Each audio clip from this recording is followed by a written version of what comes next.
Je m'appelle David Dufour, je suis étudiant à la maîtrise en géographie avec Laurie Guimond. Donc, moi, je m'intéresse aux identités autochtones puis à leur pérennisation sur le territoire québécois, à voir comment l'innovation sociale peut amener la culture Innu en particulier dans mon projet à se pérenniser à travers le temps. Oups. Bonjour.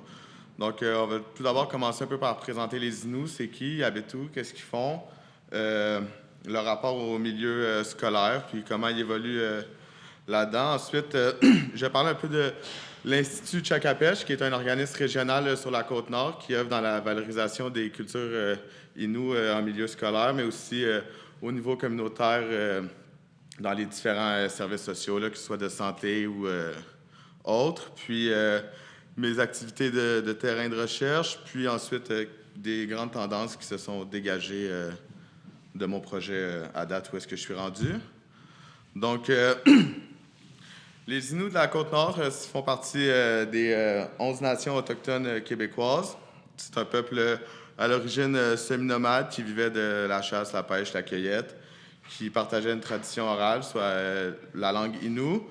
Dans l'imaginaire collectif québécois, on les imagine souvent comme les alliés des Français en opposition aux, aux Mohawks qui étaient plus alliés aux Anglais.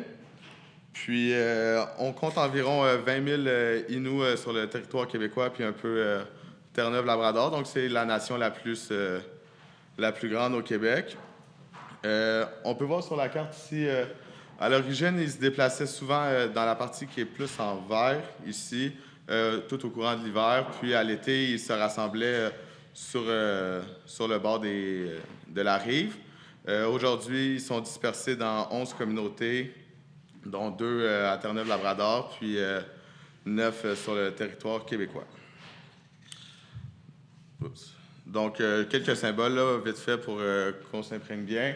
Donc, en haut à gauche, ici, on a le Tewegan, un tambour traditionnel Innu avec lequel on a chanté, communiqué avec sa spiritualité et autres. On peut voir aussi que la tradition Innu transcende bien avec la modernité, que ce soit il s'adapte.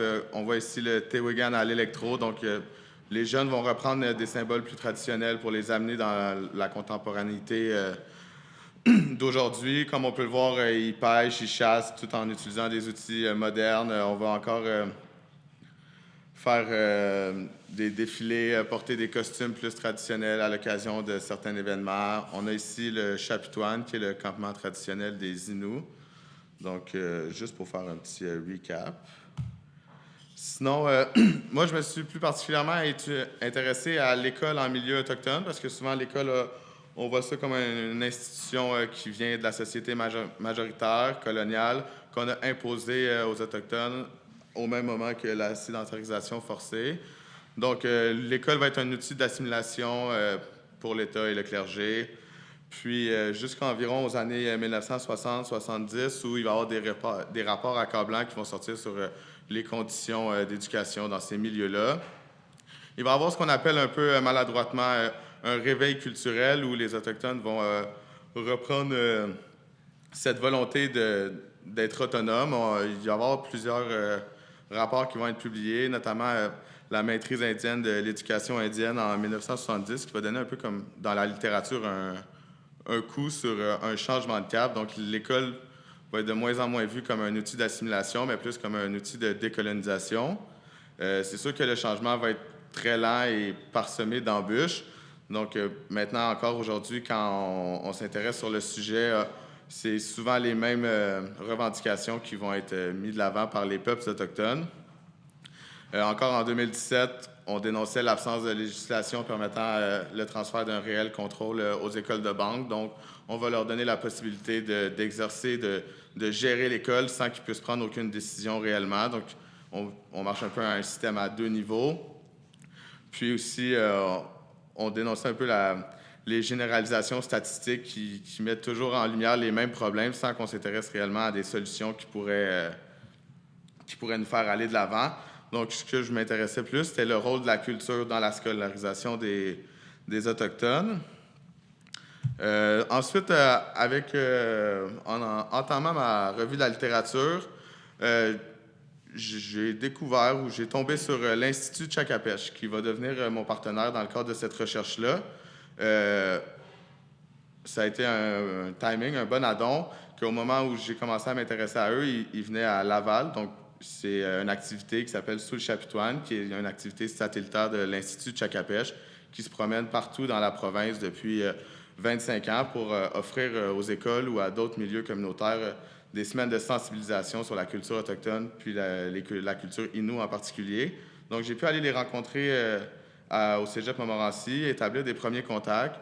Ça a bien cliqué. J'ai eu des bonnes discussions avec eux, encore dans l'informel plutôt, mais j'ai pu rentrer en contact. Puis par la suite, je vais communiquer avec l'Institut de Chakapèche directement pour parler de mon projet, présenter ce que je veux faire un peu, puis comment ça va se modeler, parce que j'étais pas dans un projet plus gros. C'est un peu mon initiative personnelle. Fait que des fois, on va puis on revient sur qu'est-ce qu'on veut faire exactement. Ça s'affine à force des lectures puis des rencontres qu'on fait. Donc, on établit les questions de recherche et les hypothèses. Donc, on s'intéressait à voir comment l'Institut de Chakapèche pouvait favoriser la territorialité Innu en s'engageant à la promotion de la langue et de la culture avec les écoles, mais aussi dans un niveau scolaire, mais plus large que l'école, donc dans les services communautaires en général, comment ils pouvaient avoir des initiatives locales Innu par les Innu qui pouvaient leur venir en aide. Les questions de recherche secondaire et les hypothèses. Donc, on s'est intéressé à trois choses en particulier. Donc, à définir une territorialité qui était singulière pour les Inuits, qui était différente de la société majoritaire, notamment par leur mode d'habiter, leur culture et leur langue qu'ils parlaient.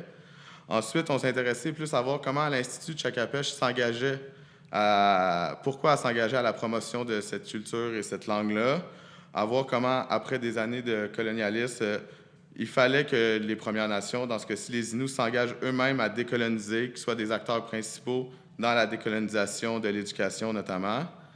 Puis finalement, à voir comment les partenariats que l'Institut de Chakapèche entretenait avec ces différents acteurs-là mettaient en place un contexte socialement innovant où il y avait des activités qui favorisaient un développement territorial intégré où tous les acteurs pouvaient être inclus. Donc, c'est dans ce cadre-là que l'activité Sous le Chapitoine va prendre un rôle important aussi dans mon projet. Donc, on a développé concepts, variables, indicateurs, notamment sur les concepts opératoires importants de la territorialité, du colonialisme et de l'innovation sociale. Donc, pour ce qui est des activités de terrain, donc, on passe vite, revue de la littérature, certification éthique, construction des questionnaires, tout ce qui a été fait en amont des activités de terrain. En plus, ça s'est déroulé sur 2 semaines, donc 2 semaines séparées. On est d'abord allé au bureau de Chakapèche pour prendre le pouls, voir un peu comment ça se déroulait là-bas, comment ça vivait cet organisme-là concrètement. Donc, on a pu faire des entrevues avec 8 membres de l'Institut de Chakapèche. Puis ensuite, à travers ces entrevues-là, je me suis intéressé aux différentes activités que cet organisme-là pouvait chapeauter ou diriger sur le terrain. J'avais déjà ciblé Sous le Chapitoine, puis mon expérience à Chakapèche m'a confirmé que ça allait être l'activité Sous le Chapitoine qui faisait le plus rayonner un peu cette fibre-là de transmission de la culture dans un contexte scolaire, mais en même temps en dehors aussi de l'école, parce que c'est pas nécessairement dans une classe ou c'est pas des approches pédagogiques qu'on revoit partout. Donc, j'ai réalisé aussi des entrevues avec les membres de l'équipe Sous le Chapitoine et avec les techniciens en éducation spécialisée qui avaient accueilli l'activité à leur école, qui avaient fait les démarches pour que l'activité vienne. Donc, au total, j'ai réalisé 14 entrevues, dont que je n'avais pas vraiment planifié. J'avais des personnes ressources dans mes 2 activités de terrain qui, eux, m'ont amené à d'autres acteurs que j'ai pu interviewer, ce qui m'a donné une belle brochette de participants. Donc ensuite, traitement des entrevues, transcription des entrevues, codage sur NVivo des données qualitatives. On a créé un tableau de données descriptives où on a dégagé des tendances qui pourraient nous amener à pousser notre analyse par la suite. Les tendances qui sont ressorties un peu, là, j'en suis plus à la présentation des résultats. L'analyse n'a pas été poussée très loin, mais déjà, on peut voir des choses qui se dégagent. Donc, lorsqu'on parlait d'une territorialité singulière aux Inuits, on va peut-être plus aborder une territorialité plurielle où on va avoir un amalgame de l'identité Innu, mais aussi des éléments de la société majoritaire qui vont se mélanger pour s'adapter aux réalités territoriales contemporaines où il va y avoir autant des influences québécoises que des influences Innu, puis que personne vit en vase clos, là, si on peut dire ça comme ça. Ensuite, justement, la décolonisation du système, des structures du système étatique, notamment l'éducation, doit passer par la participation des Autochtones à ce système-là pour qu'ils puissent intégrer ces structures-là, puis les adapter à leur réalité à eux. Puis qu'en s'organisant régionalement, ils pouvaient entretenir une relation collaborative avec l'État où ils allaient pouvoir développer des projets en partenariat avec eux au lieu d'aller à contre-courant dans leurs revendications. Donc, l'Institut Tshakapesh se qualifie quand même de courroie de transmission vraiment entre les communautés membres de son organisme et l'État qui souvent va avoir des possibilités, des subventions, des projets, mais sans nécessairement les appliquer soit adéquatement ou de manière la plus efficace. L'Institut Tshakapesh, qui est plus sur le terrain, va faciliter ces initiatives-là du gouvernement pour qu'ils soient bien réalisés dans les communautés puis qu'ils réussissent à bien intégrer les cultures des Inuits.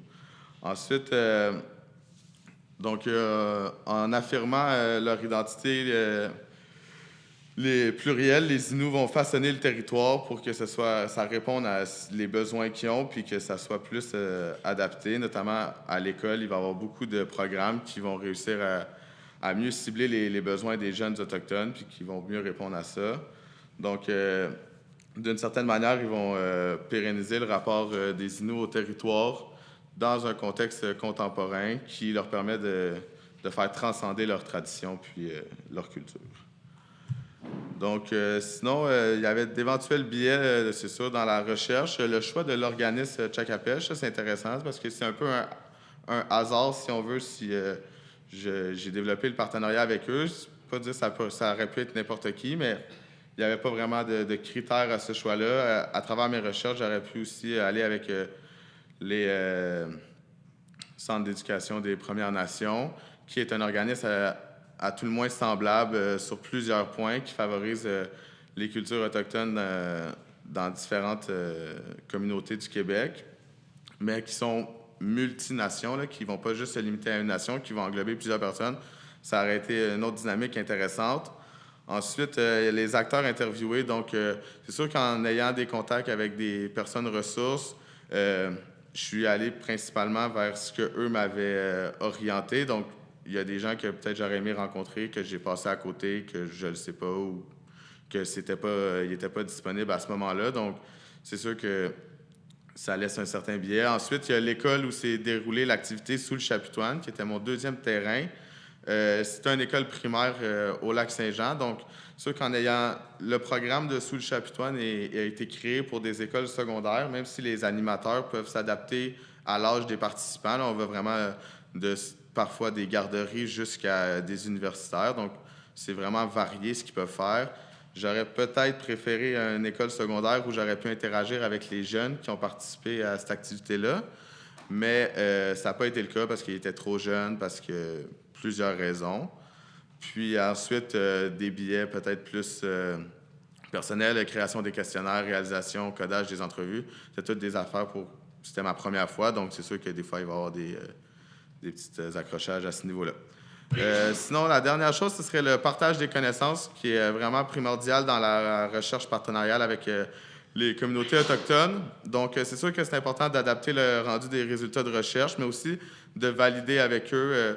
Je suis déjà en train de planifier peut-être un retour sur la Côte-Nord pour aller rejoindre des gens que j'ai déjà interviewés. Je trouverais ça intéressant de prendre le pouls peut-être avant de publier ou quoi que ce soit, mais aussi de peut-être créer un article de vulgarisation, un passage à la radio, un pamphlet, des affiches vraiment pour être capable peut-être de redonner ce que j'ai travaillé dessus pendant 2 ans, puis avec les gens avec qui j'ai travaillé dessus à Tchakabèche. Donc, mon projet, ça tourne pas mal autour de ça. Merci beaucoup de votre temps.